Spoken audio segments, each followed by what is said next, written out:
My name is Harper, a 42-year-old housewife working part-time. My husband Keith is 48 and works for a company. We have an 18-year-old daughter, Sophia, who is a high school student. Though we have been married for nearly 20 years, there has been a persistent tense atmosphere for quite a while. Back when Sophia was little, the three of us used to go out and play together a lot.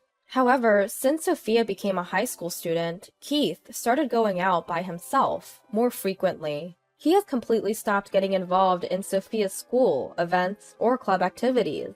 I have to drive Sophia, who was part of the badminton club, to tournaments and practice matches far away, but no matter how much I ask Keith, he always brushes me off, saying, "I'm busy with work. Looking after the child is the mother's job, isn't it?"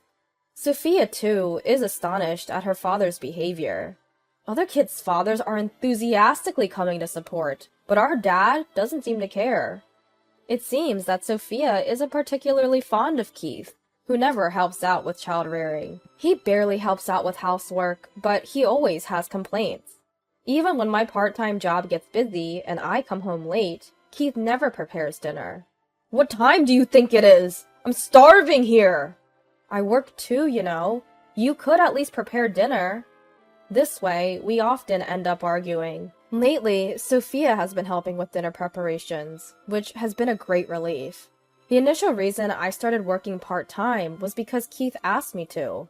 I had planned to start working when Sophia grew up to a certain extent, but Keith kept buying unnecessary things, so I started working again when Sophia was 1. Keith loves cars and is constantly buying new ones. He should buy a car within his earning capacity, but he can't do that. He is not high income, but he keeps buying expensive cars. Adding to that, Keith, who likes to show off, seems to often pay for his coworkers when they go drinking. "I treated everyone again today." He comes home drunk and talks about it with a smug face. Recently, there seem to be fewer drinking parties, so he seems to not be treating others as much. Still, he is always complaining about not having enough money. He works for a company that does not pay well, and he spends money without thinking. Ideally, I wanted to save money for Sophia's education and for buying our own house. Now, saving money is out of the question, and we are barely getting by, day to day. Keith's salary disappears with monthly rent, food expenses, and educational expenses. Most of my part-time income is used for the payments on the luxury car that Keith bought. A large minivan, a hybrid car, which is too big for a 3-person family. He decided to buy it without considering Sophia's or my opinion. Before this minivan, we had a gas-guzzling giant SUV. I got angry several times because of the car's poor fuel efficiency. Why do you, who never go to the mountains or the sea, need to buy such a car with such large tires? "I bought it because it's trendy now. It's okay even in heavy snow." We live in an area where it only snows about once every 5 years, so there was never a chance to use it in snowy conditions. When he bought the current minivan, he said, "This time it's a hybrid, so the fuel efficiency is good.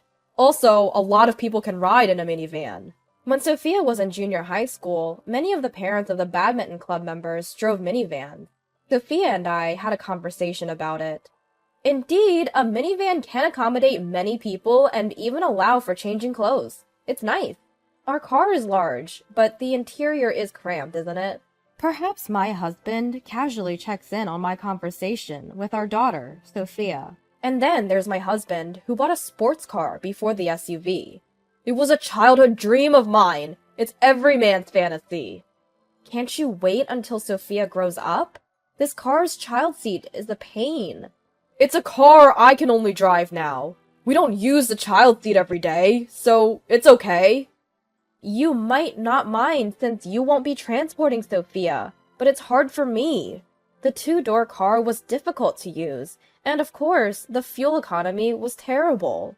Sophia was still at an age where she needed a child seat or a baby seat, and getting in and out was difficult. If only my husband would consult me, but he decides on his own.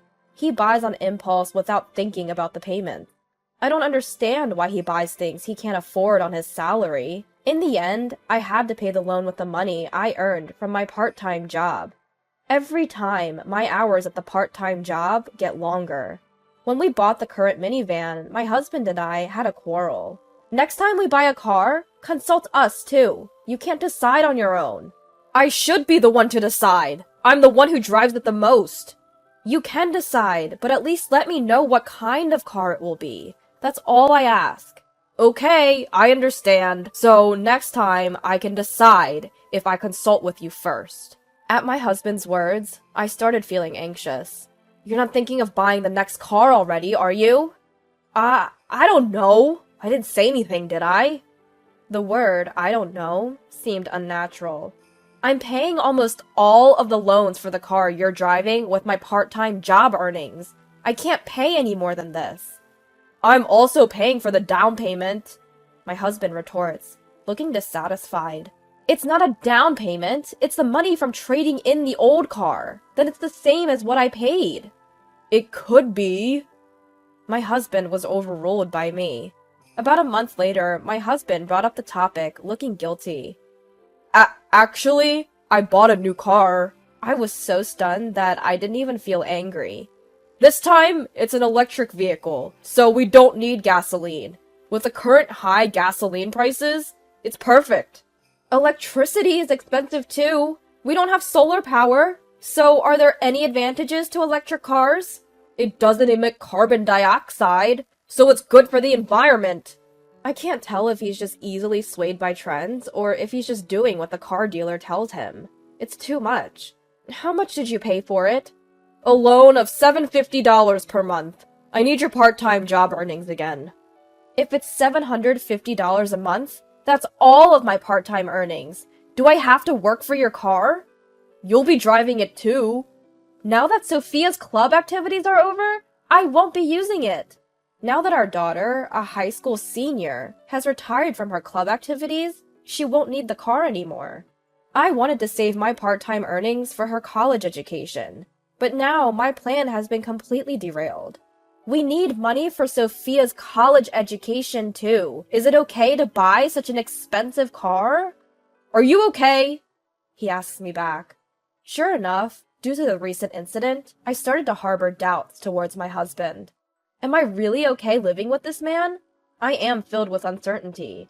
He doesn't consider Sophia's college expenses or our retirement funds at all. I want to discuss it with someone, but my parents are no longer around. I don't want to worry Sophia, so I can't talk to her. At that moment, I remember a senior from work. He got divorced a few years ago and is now single-handedly raising 2 children. Despite being my junior by a couple of years, they perform better than other employees. I'm not considering a divorce yet, but I want to consult him. The next day during lunch, I had him listen to my story. After hearing my situation, the senior said, I had small children, and my wife didn't work, so I was able to make the decision quickly. I feel a bit better after talking, but honestly, I'm still unsure. Do you think you could live with Sophia just on your part-time pay? That's impossible. I can't make ends meet unless I'm a full-time employee. I thought so. We both fell silent. However, as I told my senior, I felt much better after just consulting. From then on, we talked about various things, considering my future life. After a while, my husband's new car was delivered. The smell of a new car is really great. Yeah. Why are you angry? Be happy. The new car is here. Good for you. You're no fun. Fine, I'll celebrate by myself. Saying that, my husband started drinking beer. You're taking it easy, aren't you? Say whatever you like. He seemed unusually pleased, probably from the joy. The next day, I had to work overtime and came home late. Sophia had prepared dinner, which was a great help. When I came home, my husband was again happily drinking beer. You're working late! Good job! I felt irritated at my husband, who was meddling with me. I have to work hard for your new car, don't I? Feeling annoyed, I made a sarcastic remark. Thanks for earning the extra money. If it's so bothersome, why don't you just stop the payments? I was angry that he'd say such a thing when I was working late. But I held back from complaining to my husband and decided to really stop the payments. The next day, I decided to withdraw all the money from the account used for the car loan. This means the next payment won't go through. I was looking forward to seeing what kind of face my husband would make. I managed to withdraw the money in time before the next due date, and a reminder notice arrived the next month. I hid the letter so my husband wouldn't find it. Of course, the reminder came again the following month, and the month after, but I was able to hide it successfully each time. Around the fourth month after stopping the payments, I received a different document. It was sent by certified mail, and I thought this was the final reminder. When my husband came home, I threw the packet with the document in it at him, saying, "Some important document arrived for you." In a panic, Keith unwrapped the package, shouting, "What the hell? You haven't been making car payments for 3 months?" It seemed the letter stated that the car was to be repossessed due to repeated failure to respond to payment reminders. He would now have to give up his beloved car. But you were the one who said, "Stop the payments." Well, that was just something I said in the heat of the moment when I was drunk. Who would really stop payments? I was so annoyed because you would tell me, "Thanks for earning some pocket money," while I was working so hard. Becoming more defiant, he started to say even worse things. "You always complained every time I bought a car. I should be able to buy a car if I want to." I didn't complain about you buying a car. You can buy one, but you should pay for it yourself. Struck by my blow, Keith was at a loss for words. "We're going to need money for Sophia's education soon. Think about the future!" I was shaking as he listened to me, and finally, he snapped. "If you can't listen to me, get out! We're getting a divorce!" Hearing the word divorce made even me falter. "Okay, I'll leave. Let's let Sophia decide what she wants to do." Before I finished speaking, Sophia emerged from her room. "I'm obviously going with Mom. It's too much trouble to stay with a father who doesn't do anything." She had heard our argument and seemed to understand what was happening. Sophia, who had already prepared her luggage, surprised me. "Well, I'll be leaving then. I'll come back for the rest of my stuff later." I grabbed only the essentials and left the house. "Hey, where are you going?" Keith's voice suddenly took on a sad tone. Turning back, I said, "We'll properly discuss the divorce process later. I don't need alimony, but you have to pay child support." We left the house, leaving Keith with his tearful face. "Mom, you were so cool. Just as expected. But what are we going to do now?"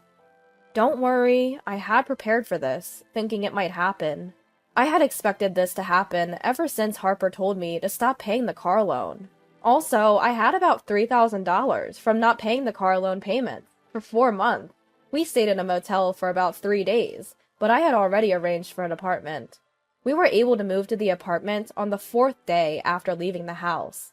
I'm sorry for making you live in a place like a motel.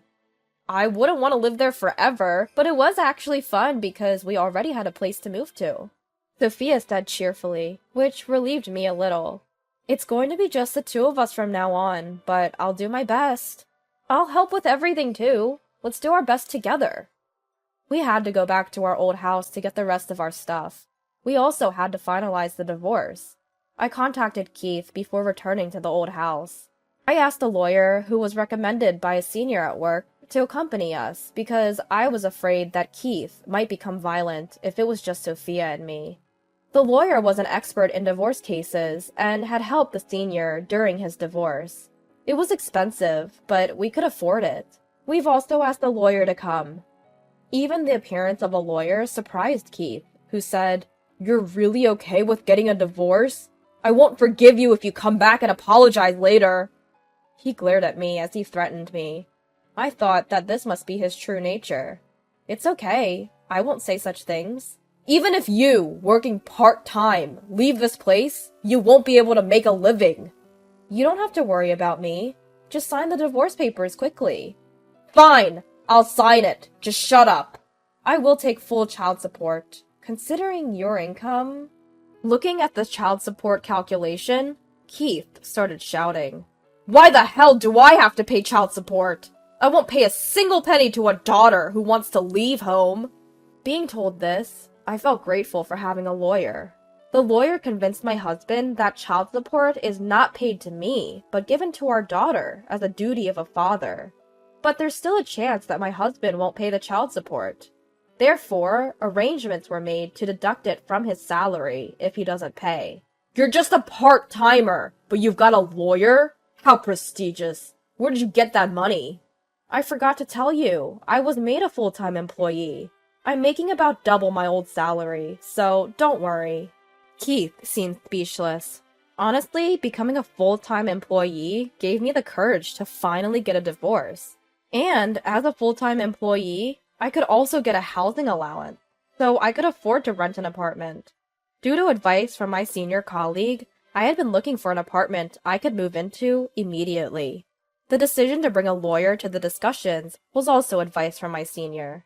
And sure enough, the child support from my husband stopped coming in almost immediately. It was good to have a lawyer come with me and set up the procedure to deduct it from his salary. Despite all the chaos, Sophia was able to get into her first choice university. I have to work even harder for her tuition. Working for a car loan that I don't even use is different. This has a sense of purpose. From now on, for Sophia's sake, I plan to live happily together.